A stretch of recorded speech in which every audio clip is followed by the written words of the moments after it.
Hey everybody, Forrest Outdoors here for another segment today. We want to talk about tournament fishing. A fellow YouTuber, Smallmouth Crush, did a great one on FLW and can you make money on fishing bass tournaments. I want to take a different approach. I want to talk to you about how I got started, what a lot of questions I get asked from seminars and high school kids. So this is what I've learned through my experiences on starting from the bottom and getting up to where we are right now in tournament fishing. So check this out, hit that subscribe button and stay tuned.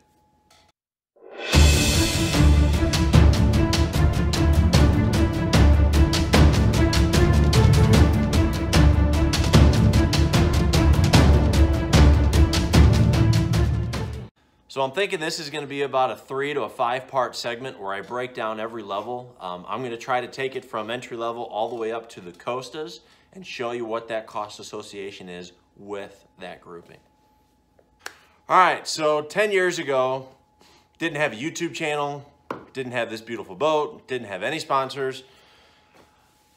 I was a retired soccer player, many of you do not know, and I needed a competitive edge. I needed something to get me competitive. I did soccer for 20, 30 years, and I just needed something to get fired up and excited. And I've always loved tournament fishing, so I got back in it. I had a friend at work at the time who introduced me to a club, and that's where I really got started. And that club kind of gave me some of the best friends I have today. And some of the best learning experiences on different bodies of water. So starting out day one, let's just say you want to fish the club. There's 2 ways to do it. I'll do the easy way real quick and I'll deep dive into the harder way. Easy way is to get on a message board, contact the president and just say, hey, I want to be a co-angler. I can fish in the club. If there's any available boaters that need a partner, let me know. This club is Hog Haulers. It's located out of St. Louis, Missouri. They fish Mark Twain, Stockton, Pomme de Terre, Bull Shoals, Lake of the Ozarks, Table Rock. They go all around. They've done Kentucky. They've done Norfolk. So they've got a good rotation of where they go. They've got anglers that have been fishing some of those lakes for 20 years. That's a lot of knowledge. So that's one way to just get started. If you're fishing high school or college, or even just, looking at some of the new Tracker Bass Classic or Heritage for 10 grand, this is perfect for you. Because this is a question I commonly get. My dad's got a boat, my uncle's got a boat, I'm thinking about buying a boat, and that's where this kind of Bass Classic, Bass Heritage really comes into play. But I want to start tournament fishing. High school anglers will take it a step up and say, I want to be a professional fisherman. Well, this is where you start. This is the bottom rung. It's not like high school where you can try out and make a team. This is a pay to play. You pay, you can play at whatever level you want. So let's do the math right here and show you if you by yourself want to borrow dad's boat and fish a Hog Haulers tournament, this is what it's going to cost you.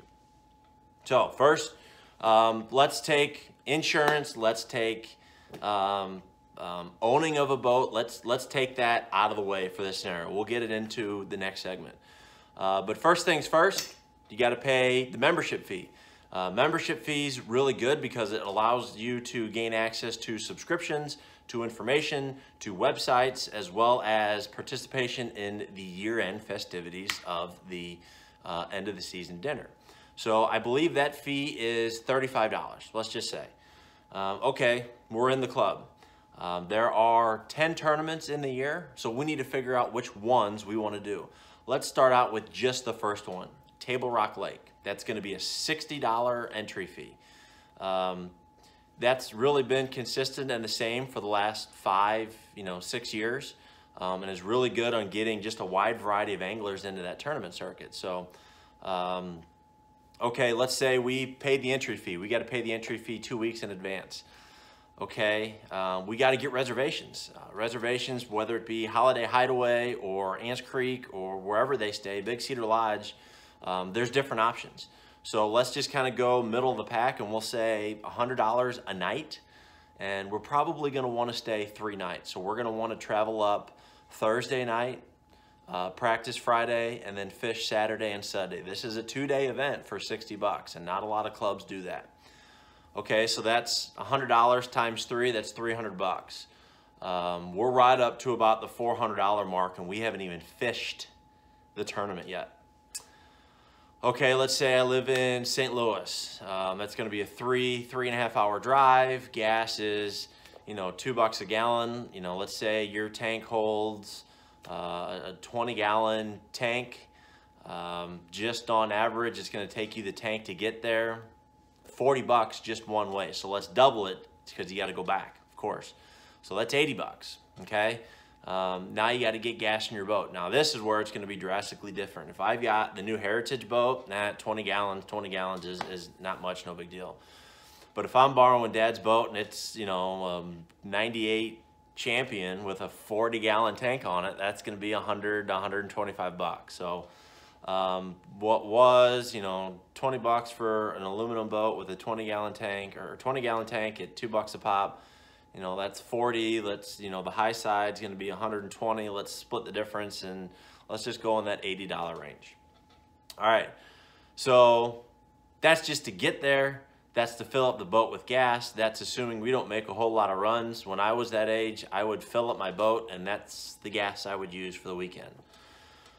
So between membership, tournament fees, reservations for lodging, gas in the boat, gas in the truck, you're right at around that $500–600 mark. You can find ways to do it cheaper, but this is kind of baseline. We're not counting line, gear, lures, oil. This is just kind of right off the bat. Okay, let's say average, this tournament's been getting 30 to 50 members per tournament. That's teams. That's $60 a piece. They've got, about 80% payback, 20% goes to the club, big bass, all that stuff. So let's just say you win first place and you get big bass. Big bass might be 200 bucks. First place might be 500. Let's just go with that. That's probably on the high side. Right there, you're getting your money back. You are breaking even, and you're fishing for that club. So you've got, I'll just flat out say it, a $500 to $600 investment to do this tournament right off the bat. That's assuming you're covering all the costs. If you're doing it with a partner and they're sharing that cost with you, the membership fee is still $35. Everything else you can cut right down the middle and in half. So that's $300 a piece. But if you both win, you still have to split that winnings, unless you're not a nice guy and say, it's my boat, I ran it, I fished it, it's my money. That's up to you. But high school kids, college kids, you need to get out and fish those tournaments, because if you can't compete at that level, there's no sense competing.